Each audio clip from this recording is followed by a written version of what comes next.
America ಅಧ್ಯಕ್ಷ Donald Trump ಭಾರತದ ಕುರಿತು ನೀಡಿರುವ ವಿವಾದಾತ್ಮಕ ಹೇಳಿಕೆ ಈಗ ದೇಶದಾದ್ಯಂತ ಭಾರೀ ಚರ್ಚೆಗೆ ಕಾರಣ ಆಗಿದೆ. ಭಾರತವನ್ನ ನರಕದ ಬಾಗಿಲು ಅಥವಾ ಹೆಲ್ ಹೋಲ್ ಅಂತ ಕರೆಯುವ ಮೂಲಕ ಟ್ರಂಪ್ ಭಾರತೀಯರ ಸ್ವಾಭಿಮಾನಕ್ಕೆ ಧಕ್ಕೆ ತಂದಿದ್ದಾರೆ. ಪ್ರಧಾನಿ ಮೋದಿ ಅವರು ತಮ್ಮ ಆತ್ಮೀಯ ಗೆಳೆಯ ಅಂತ ಕರೆಯುವ ವ್ಯಕ್ತಿನೇ ಭಾರತವನ್ನ ಈ ರೀತಿ ಹೀಯಾಳಿಸಿರೋದು ನಮ್ಮ ರಾಜತಾಂತ್ರಿಕ ವೈಫಲ್ಯ.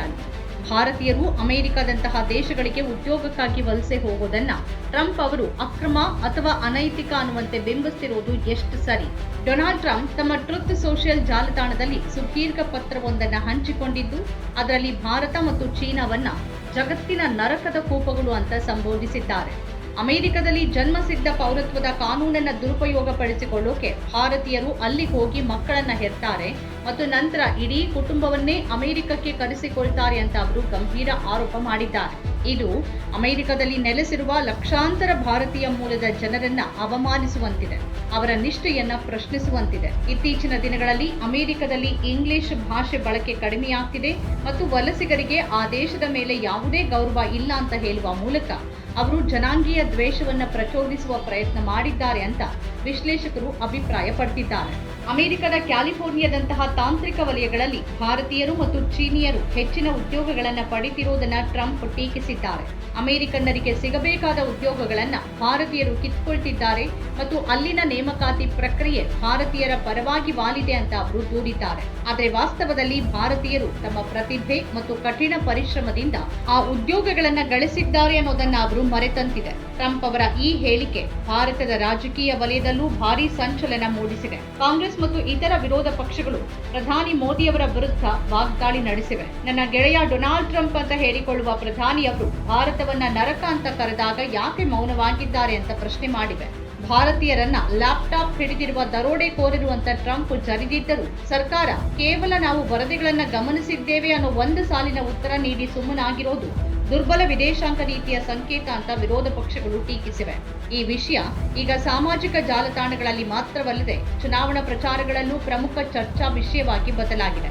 ಈ ವಿವಾದವನ್ನ ಗಮನಿಸಿದ್ರೆ ಟ್ರಂಪ್ ಅಮೆರಿಕದ ಆಂತರಿಕ ರಾಜಕೀಯ ಲಾಭಕ್ಕಾಗಿ ಭಾರತವನ್ನ ಬಳಸಿಕೊಳ್ತಿರೋದು ಸ್ಪಷ್ಟವಾಗುತ್ತೆ.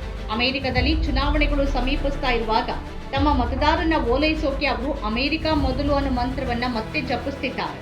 ಹೊರಗಿನಿಂದ ಬರೋರು ಅಮೆರಿಕದ ಸಂಪನ್ಮೂಲಗಳನ್ನ ಲೂಟಿ ಮಾಡ್ತಿದ್ದಾರೆ ಎಂಬ ಸುಳ್ಳು ಭ್ರಮೆಯನ್ನ ಅಲ್ಲಿನ ಜನರ ಮನಸ್ಸಿನಲ್ಲಿ ಬೆತ್ತುತ್ತಾ ಇದ್ದಾರೆ. ಈ ಹಿಂದೇನೂ ಭಾರತದ ವ್ಯಾಪಾರ ನೀತಿಗಳ ಬಗ್ಗೆ ಟ್ರಂಪ್ ಕಿಡಿಕಾರಿತು. ಭಾರತ ರಷ್ಯಾದಿಂದ ತೈಲ ಖರೀದಿ ಮಾಡುವ ವಿಚಾರದಲ್ಲೂ ಅಮೆರಿಕ ನಮಗೆ ಆದೇಶ ನೀಡೋಕೆ ಯತ್ನಿಸಿತ್ತು.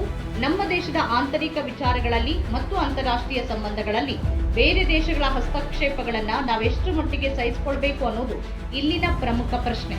ಭಾರತೀಯರು ಅಮೆರಿಕಕ್ಕೆ ಹೋಗೋಕೆ ಡಂಕಿ ರೂಟ್ನಂತಹ ಅಪಾಯಕಾರಿ ಮಾರ್ಗಗಳನ್ನು ಅನುಸರಿಸ್ತಾ ಇರೋದು ಮತ್ತು ಅಲ್ಲಿನ ಕಠಿಣ ಪರಿಸ್ಥಿತಿಗಳಲ್ಲಿ ಬದುಕ್ತಿರೋದು ನಿಜಕ್ಕೂ ಚಿಂತಿಸಬೇಕಾದ ವಿಷಯ. ನಮ್ಮ ದೇಶದಲ್ಲಿ ಸಾಕಷ್ಟು ಉದ್ಯೋಗಾವಕಾಶಗಳು ಮತ್ತು ಉತ್ತಮ ಜೀವನ ಮಟ್ಟ ಇಲ್ಲದೆ ಇರೋದೇ ಜನ ಇಷ್ಟೊಂದು ಕಷ್ಟಪಟ್ಟು ವಿದೇಶಗಳಿಗೆ ಹೋಗೋಕೆ ಕಾರಣನಾ ಅನ್ನೋ ಆತ್ಮಾವಲೋಕನವೂ ನಮಗೆ ಅಗತ್ಯವಾಗಿದೆ. ಈ ಹೇಳಿಕೆ ಅಂತಾರಾಷ್ಟ್ರೀಯ ಮಟ್ಟದಲ್ಲಿ ಭಾರತದ ವರ್ಚಸ್ಸಿಗೆ ಧಕ್ಕೆ ತಂದಿದೆ. ಒಬ್ಬ ಜವಾಬ್ದಾರಿಯುತ ನಾಯಕ ಅಥವಾ ಅಧ್ಯಕ್ಷ ಇಂತಹ ಭಾಷೆಯನ್ನು ಬಳಸಬಾರ್ದಿತ್ತು. ಭಾರತ ಮತ್ತು ಅಮೆರಿಕದ ನಡುವಿನ ದ್ವಿಪಕ್ಷೀಯ ಸಂಬಂಧಗಳು ಕೇವಲ ವ್ಯಾಪಾರ ಮತ್ತು ತಂತ್ರಜ್ಞಾನಕ್ಕೆ ಸೀಮಿತವಾಗಿರದೆ ಪರಸ್ಪರ ಗೌರವದ ಮೇಲೆ ನಿಂತಿರಬೇಕು. ಆದರೆ ಟ್ರಂಪ್ ಅವರ ಇಂತಹ ನಿರಂತರ ಅವಮಾನಕಾರಿ ಹೇಳಿಕೆಗಳು ನಮ್ಮ ರಾಜತಾಂತ್ರಿಕ ಸ್ನೇಹದ ಅಡಿಪಾಯವನ್ನೇ ಅಲುಗಾಡಿಸುತ್ತಿವೆ. ಈ ವಿಷಯದ ಬಗ್ಗೆ ಭಾರತ ಸರ್ಕಾರ ಕೇವಲ ಹೇಳಿಕೆಗಳನ್ನ ಗಮನಿಸೋದರ ಬದಲಾಗಿ ಅಧಿಕೃತವಾಗಿ ಪ್ರಕಟ ಮಾಡಬೇಕಿತ್ತು ಅನ್ನೋದು ಸಾರ್ವಜನಿಕರ ಒತ್ತಾಯ. ಅಮೆರಿಕದ ಸಿವಿಲ್ ಲಿಬರ್ಟೀಸ್ ಯೂನಿಯನ್ ವಕೀಲರು ಅಪರಾಧಿಗಳ ಪರವಾಗಿ ಕೆಲಸ ಮಾಡ್ತಿದ್ದಾರೆ ಅಂತ ಟ್ರಂಪ್ ಹೇಳಿರೋದು ಅವರ ಉಗ್ರಗಾಮಿ ಧೋರಣೆಯನ್ನ ತೋರಿಸುತ್ತೆ. ಜಗತ್ತಿನ ಅತಿದೊಡ್ಡ ಪ್ರಜಾಪ್ರಭುತ್ವ ದೇಶವಾದ ಭಾರತವನ್ನ ನರಕಕ್ಕೆ ಹೋಲಿಸಿರೋದು ಅತ್ಯಂತ ಅವಮಾನಕಾರಿ ಮತ್ತು ಖಂಡನೀಯ ಕೃತ್ಯ. ಅಂತಾರಾಷ್ಟ್ರೀಯ ರಾಜಕಾರಣದಲ್ಲಿ ಶಾಶ್ವತ ಸ್ನೇಹಿತರಾಗ್ಲಿ ಅಥವಾ ಶಾಶ್ವತ ಶತ್ರುಗಳಾಗ್ಲಿ ಇರೋದಿಲ್ಲ. ಕೇವಲ ಹಿತಾಸಕ್ತಿಗಳು ಮಾತ್ರ ಮುಖ್ಯವಾಗಿರುತ್ತೆ ಅನ್ನೋದಕ್ಕೆ ಟ್ರಂಪ್ ಹೇಳಿಕೆ ಸಾಕ್ಷಿಯಾಗಿದೆ.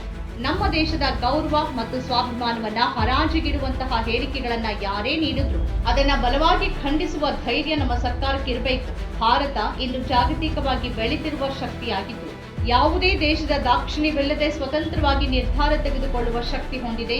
ಆದರೆ ಅಮೆರಿಕದಂತಹ ದೇಶಗಳು ಭಾರತವನ್ನ ಕೇವಲ ತಮ್ಮ ಮಾರುಕಟ್ಟೆಯನ್ನಾಗಿ ಅಥವಾ ಕಾರ್ಮಿಕರ ಮೂಲವನ್ನಾಗಿ ನೋಡೋದನ್ನ ನಿಲ್ಲಿಸಬೇಕು.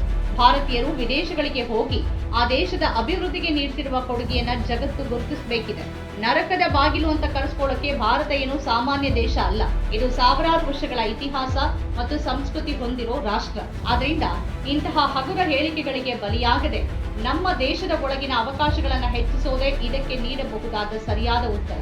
ಅಮೆರಿಕದ ರಾಜಕಾರಣಿಗಳು ತಮ್ಮ ರಾಜಕೀಯ ಬೇಳೆಯನ್ನು ಬೇಯಿಸಿಕೊಳ್ಳೋಕೆ ಭಾರತವನ್ನ ದಾಳವಾಗಿ ಬಳಸೋದನ್ನ ನಿಲ್ಲಿಸಬೇಕು ಮತ್ತು ಭಾರತ ಸರ್ಕಾರ ತನ್ನ ನಾಗರಿಕರ ಗೌರವ ಕಾಪಾಡೋಕೆ ಕಟ್ಟುನಿಟ್ಟಿನ ಕ್ರಮ ತೆಗೆದುಕೊಳ್ಬೇಕು.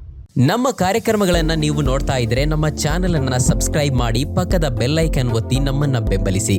ಹಾಗೆ ನಮ್ಮ ಕಾರ್ಯಕ್ರಮಗಳನ್ನ ಲೈಕ್ ಮಾಡಿ, ಕಮೆಂಟ್ ಮಾಡಿ, ಅದನ್ನ ಬೇರೆಯವರಿಗೂ ವಾಟ್ಸ್ಆಪ್ ಮೂಲಕ ಶೇರ್ ಮಾಡಿ. ನೀವು ಹೀಗೆ ಮಾಡಿದಾಗ ನಮ್ಮ ಚಾನೆಲ್ ಮತ್ತಷ್ಟು ಜನರಿಗೆ ತಲುಪಲು ನೀವು ನಮ್ಮೊಂದಿಗೆ ಸಹಕರಿಸಿದ ಹಾಗಾಗುತ್ತೆ. ಇದು ನೀವು ಯಾವುದೇ ಖರ್ಚಿಲ್ಲದೆ ಕೆಲವೇ ಸೆಕೆಂಡುಗಳಲ್ಲಿ ನೀಡಬಹುದಾದ ಸಹಕಾರ. ಧನ್ಯವಾದಗಳು.